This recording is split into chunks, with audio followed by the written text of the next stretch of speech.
موت کو ختم کرنے کی ہم کوشش کر رہے ہیں.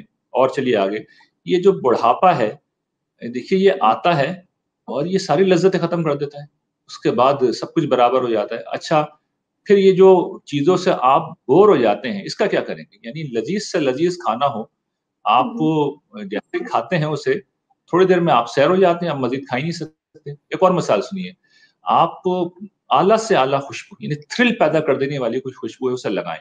المیہ یہ ہے کہ اگلے سیکنڈ میں, ایک لمحے میں تو آپ تھرل میں آ جاتے ہیں, کیا خوشبو ہے. اگلے سیکنڈ میں آپ کی ناک کی صلاحیت ختم ہو جاتی ہے کہ اس خوشبو کو مزید انجوائے کر سکے. یہ اس دنیا میں طرح طرح کی محدودیتیں ہیں, یعنی یہاں پر موت ہے, یہاں پر بیماری ہے, یہاں پر بڑھاپا ہے, یہاں پر بوریت ہے, یہاں پر بیزاریت ہے. ان چیزوں کا کیا علاج کر لیں گے؟ تو ان چیزوں کا اس دنیا میں ابھی تک تو کوئی علاج نہیں ہوا. علاج اگر ہو گیا تو اس وقت دیکھ بھی لیں گے. مفروضوں پہ تو میرے خیال میں بھی بات نہیں کرنی چاہیے. ابھی تو جو حقائق ہیں وہ یہ ہیں کہ یہ جو اس وقت بھی جو پروجیکٹ چل رہے ہیں وہ موت کا کوئی علاج نہیں ڈھونڈ سکے. وہ سائبورگ بنانے کی کوشش کر رہے ہیں کہ انسانی دماغ کو کسی مشینی جسم کے اندر وہ فٹ کر دیں. موت سے تو وہ شکست کھا چکے ہیں اور وہ ناکام ہو چکے ہیں کہ موت کو کبھی ختم کیا جا سکتا ہے. کوشش ہی جاری ہے, میں ان سب چیزوں سے واقف ہوں, لیکن سر دس وہ مقدمہ اپنی جگہ نہیں ہے جس کے اوپر ہم مفروضے پہ بات کریں. پھر مجھے ایک بات اور ہم آپ کی طرف توجہ دلانے دیں کہ یہ انسانی زندگی کے حقائق ہے. مذہب یہاں سے آ کے جب اپنا مقدمہ پیش کرتا ہے تو ان حقیقتوں کو دکھاتا ہے, اور وہ یہ کہتا ہے کہ جس تم فانی دنیا میں عیش جہاں کا تم دوام ڈھونڈ رہے ہو وہ تو اگلی دنیا میں آئے گا, اور جن مصائب سے تم بھاگنا چاہ رہے ہو اس کی تو آخری شکل جہنم کی شکل میں ہے. اور اللہ تعالیٰ پھر توجہ دلاتے ہیں, مختلف نشانیاں ہیں وہ بتاتے ہیں, وہ اپنی پوری اسکیم کو واضح کرتے ہیں کہ دنیا امتحان کے لیے ہے اور اس کا نتیجہ آگے نکلے گا. تو دنیا یا انسانی زندگی کو اللہ تعالیٰ نے ایک جوڑے کی شکل میں بنایا ہے. اس دنیا میں امتحان ہے اور پھر آگے سزا و جزا ہے. پھر وہ بتاتے ہیں میں نے ساری کائنات کو اسی طرح جوڑوں کی شکل میں پیدا کیا ہے, انہیں سورج اور چاند کا جوڑا, زمین آسمان کا جوڑا, مرد عورت کا جوڑا. پھر وہ بتاتے ہیں جو انسانوں کے ذہن میں سوال پیدا ہوتا ہے کہ یہ جوڑے تو نظر آ رہے ہیں نا, تو جہنم جنت یہ جو آخرت کا جوڑا یہ نظر کیوں نہیں آتا؟ تو وہ کہتے ہیں دیکھو بعض جوڑے ایسے ہوتے ہیں جو ترتیب و تدریج سے سامنے آتے ہیں. مثال کے طور پر وہ بتاتے ہیں کہ یہ جو دن ہے یہ رات کے بعد آتا ہے اور رات دن کے بعد آتی ہے, تو ایک کے بعد ایک آتا ہے. تو اسی طریقے سے پہلے یہ دنیا ہے اور پھر آخرت کی دنیا ہے. اچھا یہ تو سارے عقلی دلائل ہیں, ان جیسے اور بھی بہت دلائل ہیں, لیکن اب میں فیصلہ کن دلیل کی طرف آتا ہوں کہ آخری کام جو اللہ تعالیٰ کرتے ہیں وہ یہ کہتے ہیں کہ تم جنت جہنم کو نہیں مانتے تو میں اس دنیا کے اندر سزا و جزا برپا کر کے دکھا دیتا ہوں. چنانچہ انہوں نے تقریباً 300 سے زیادہ دفعہ ایک روایت کے مطابق یہ واقعہ کیا ہے, اور آخری دفعہ تاریخ کی روشنی میں کیا ہے, سرزمین عرب میں کیا ہے کہ ایک ہستی کو پیغمبر بنا کے بھیجا رسول اللہ صلی اللہ علیہ وسلم کو, اور پھر ان کو یہ بتا دیا, لوگوں کو ان کے ذریعے سے بتا دیا کہ جنہوں نے ان کی بات مانی, میرے احکام کی پیروی کی, وہی اس سرزمین کے مالک بنیں گے, انہیں اختیار دیا جائے گا, اقتدار دیا جائے گا, باقی لوگوں کو ہلاک کر دیا جائے گا. یعنی سزا و جزا اسی دنیا میں برپا ہوگی. اور ہم جانتے ہیں کہ ربع صدی بھی نہیں گزری تھی, 23 برس کی مدت میں یہ واقعہ ہوا کہ وہ جو مارے کھا رہے تھے, وہ جو پٹ رہے تھے, وہ جن پہ ظلم ہو رہا تھا, اور جو تھوڑے تھے لیکن ایمان لے آئے تھے, ان کو نہ صرف عرب کا بلکہ پورے سویلائز ورلڈ کا بادشاہ بنا دیا گیا. اور وہ جو وقت فرعون تھے, ابو جہل, ابو لہب, عتبہ, شیبہ, ولید بن امیہ اور پتہ نہیں کون کون لوگ تھے, تو ان میں سے ہر شخص کو ہلاک کر دیا گیا اور اس کو سزائے موت کا فیصلہ سنا دیا گیا. تو اس کے بعد انکار کرنے کی کیا گنجائش ہے؟ یعنی اس کے بعد جنت و جہنم کو انکار کرنے کی کیا گنجائش باقی رہی ہے کہ چیلنج کر کے سب کچھ دکھا دیا. ایک طرف ہمارا ضمیر ہے, ہمارا عمل ہے, ہمارے اندر جنت و جہنم کی خواہش ہے, کائنات کی ناتمامی ہے, اور پھر یہ سارے تصورات ہیں, اور آخر میں سزا و جزا برپا کر کے دکھا دی. تو اب کوئی ماننا چاہے تو اس کی مرضی, نہ ماننا چاہے تو اس کی مرضی, لیکن اسلام کا جو مقدمہ ہے وہ عقل پہ مبنی ہے آخرت کے باب میں. اور میں یہ عرض کروں گا کہ جو آپ نے آئنسٹائن کا ذکر کیا تھا کہ اگر خدا آخرت کے تصور کے بغیر ہے تو پھر وہ خدا نہیں ہے, پھر وہ جھوٹ ہے, وہ فریب ہے. اس لیے کہ خدا کو خدا بنانے والی چیز یہ ہے کہ وہ انسانوں سے متعلق ہے, کیونکہ یہ کائنات جس قسم کے خدا کا تعارف کرا رہی ہے اگر وہ واقعی ہے تو پھر وہ واقعی بہت باریک بین ہے, اسے ہر چیز کا پتہ ہوتا ہے, کیونکہ اگر اس کی کریشن تو ہمارے سامنے ہے, کریشن کریٹر کا تعارف کرا رہی ہے کہ جس ہستی نے اس قاتل کائنات کو 4.5 ارب کے سال کے اندر سیارہ زمین کو ایک جنت بنا دیا. یعنی ابتدا میں آپ کو پتا نا آتش فشا کا گولہ تھا یہ, اور یہ جنت بن گئی ایک نوعیت کی, تو کیا وہ خدا یہ سب کچھ نہیں بنا سکتا؟ تو یہ عقلی استدلال ہے جو قرآن مجید آخرت کے باب میں کرتا ہے, جو میں نے تفصیل سے آپ کے سامنے رکھ دیا.